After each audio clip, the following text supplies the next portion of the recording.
రాబోయే పార్లమెంట్ ఎన్నికలలో భారతీయ జనతా పార్టీ గట్టి పోటీ ఇవ్వడమే కాకుండా రాష్ట్రంలో దాదాపుగా 12 సీట్లు గెలిచే ఛాన్స్ ఉందని బీజేపీ రాష్ట్ర కోశాధికారి శాంతకుమార్ అన్నారు.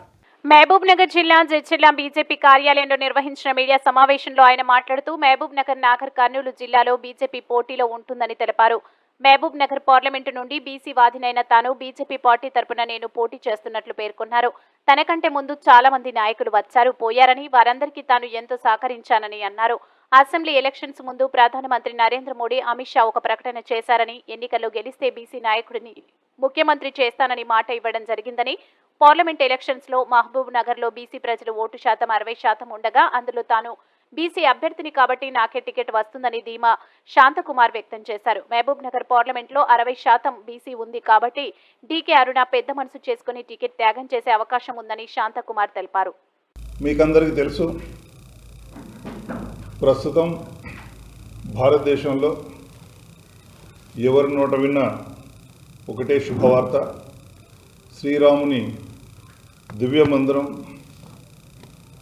రామచంద్రుని విగ్రహం ప్రాణప్రతిష్ఠ జనవరి 22వ తారీఖు మధ్యాహ్నం 12:30 గంటలకు జరగబోతుంది. దేశం మొత్తం కూడా అన్ని ఊళ్ళల్లో, అన్ని నగరాల్లో ఉన్న పుణ్యతీర్థాలు, మందిరాలను, ఆలయాలన్నిటి కూడా శుభ్రపరచాలని మన ఆదరణీయ నరేంద్ర మోదీ గారు పిలుపునిచ్చారు. ఆ పిలుపు మేరకు భారతీయ జనతా పార్టీ కార్యకర్తలందరూ కూడా ఆ కార్యక్రమాల్లో పాల్గొంటున్నారు. అంతేకాకుండా జనవరి 22వ తారీఖు రోజున, అంటే ప్రాణప్రతిష్ఠ రోజు, మన ఊర్లో ఉన్న దేవాలయాల్లో ఆ ముహూర్తంకి అక్కడ ఉండి వర్చువల్గా ఆ ప్రాణప్రతిష్ఠను వీక్షించి ఎల్ఈడీల ద్వారా అక్షింతల తల మీద వేసుకొని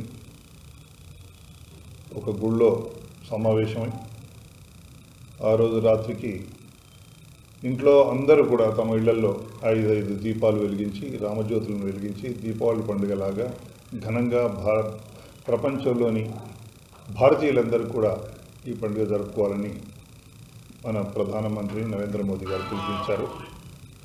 దానికి భారతీయ జనతా పార్టీ తమ వంతు కార్యక్రమాలు చేస్తూ సమాయత్తమవుతుంది.